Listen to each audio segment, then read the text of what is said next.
Hi hello friends, ರಿದಾ boutique ಯಲಹಂಕದಿಂದ ನಾನು ಇವತ್ತು ನಿಮಗೆ ತೋರಿಸ್ತಾ ಇರೋವಂಥದ್ದು ವಿಡಿಯೋದಲ್ಲಿ ಹ್ಯಾಂಡ್ ಅಥವಾ ಮಿಷಿನ್ ಎಂಬ್ರಾಯ್ಡ್ರಿ ಏನು ಡಿಸೈನ್ ಮಾಡ್ತೀವಿ ಅದನ್ನು ಮಾಡೋದಕ್ಕಿಂತ ಮುಂಚೆ ಡಿಸೈನ್ ಅಂತ ಮಾಡ್ಕೊಳ್ಬೇಕಾಗತ್ತೆ, ಅಂದರೆ ಡ್ರಾಯಿಂಗ್ ಅಂತ ಮಾಡ್ಕೊಳ್ಬೇಕಾಗತ್ತೆ. ಅದನ್ನು ತೋರಿಸೋದಕ್ಕೋಸ್ಕರ ಈ ವಿಡಿಯೋ ಮಾಡಿರೋದು.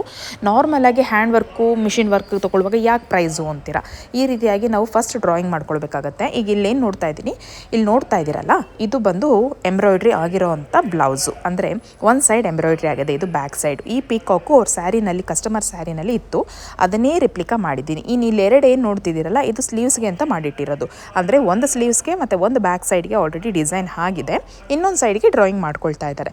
ಈ ಡ್ರಾಯಿಂಗ್ನ ಮಾಡ್ಕೊಳ್ಳುವಾಗ ಫಸ್ಟ್ ಡ್ರಾಯಿಂಗ್ನ ಲೈಟಾಗಿ ಮಾಡಿಕೊಂಡು ಅದ್ರ ಮೇಲೆ ಟ್ರೇಸ್ ಅಂತ ಮಾಡ್ತಾರೆ. ನಿಮಗೆ ಕಾಣಿಸ್ತಾ ಇರ್ಬೋದು, ವೈಟ್ ಕಲರಲ್ಲಿ ಟ್ರೇಸ್ ಮಾಡಿರೋವಂಥದ್ದು.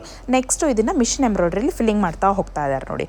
ಈ ಥರ ಫಿಲ್ಲಿಂಗ್ ಮಾಡುವಾಗ ಅವ್ರಿಗೆ ಥ್ರೆಡ್ ಕೂಡ ಕಟ್ಟಾಗ್ತಾ ಇರುತ್ತೆ, ಅವಾಗವಾಗ ಥ್ರೆಡ್ ಹಾಕ್ಕೊಳ್ಬೇಕಾಗತ್ತೆ, ಮತ್ತು ಫಿನಿಶಿಂಗ್ ನೀಟಾಗಿ ಕೊಡಬೇಕಾಗತ್ತೆ. ಆ ಡ್ರಾಯಿಂಗ್ ಏನು ಮಾಡಿರ್ತಾರೋ ಅದರೊಳಗೆ ಔಟಿಂಗ್ ಕೊಟ್ಕೊಳ್ತಾ ಬರಬೇಕಾಗತ್ತೆ. ಕಾಣಿಸ್ತಾ ಇರ್ಬೋದು ನೋಡಿ. ಈ ರೀತಿಯಾಗಿ ಮಾಡ್ತಾ ಹೋಗುವಾಗ ಸ್ವಲ್ಪ ಟೈಮ್ ಹಿಡಿಯುತ್ತೆ. ಇದರಿಂದ ನಾವು ಪ್ರೈಸ್ ಏನಾಗಿರುತ್ತೆ ಅಂತ ನಮಗೆ ಗೊತ್ತಿರುತ್ತೆ. ಆ ಪ್ರೈಸ್ನೆಲ್ಲ ನಾವು ಅವ್ರದ್ದು ತೊಗೊಳ್ಳೋ ಟೈಮ್ ಮೇಲೆ ನಾವು ಪ್ರೈಸ್ನ ಅಪ್ಡೇಟ್ ಮಾಡ್ತಾ ಹೋಗ್ತೀವಿ. ಇಲ್ಲಿ ಕಲರ್ ಕಾಂಬಿನೇಷನು ಅಷ್ಟೇ, ಇಲ್ಲಿ ಏನೇನು ಕಲರ್ ಕಾಂಬಿನೇಷನ್ ಇದೆ ನೋಡಿ, 3-4 ಕಲರ್ ಥ್ರೆಡ್ ಯೂಸ್ ಮಾಡಿದ್ದೀವಿ. ಇದನ್ನೆಲ್ಲ ಹಾಕ್ಕೊಳ್ಳುವಾಗ ನಾವು ಥ್ರೆಡ್ ಕೂಡ ಚೇಂಜ್ ಮಾಡ್ಕೊಳ್ಬೇಕಾಗತ್ತೆ, ಅದು ಕೂಡ ಟೈಮ್ ಹಿಡಿಯುತ್ತೆ. ಸೊ ಇದು ರೆಡಿ ಆದಮೇಲೆ ಯಾವ ರೀತಿ ಕಾಣುತ್ತೆ ಅಂತ ನಾನು ನೆಕ್ಸ್ಟ್ ವೀಡಿಯೋದಲ್ಲಿ ಅಪ್ಡೇಟ್ ಮಾಡ್ತಾ ಹೋಗ್ತೀನಿ. Thank you for watching.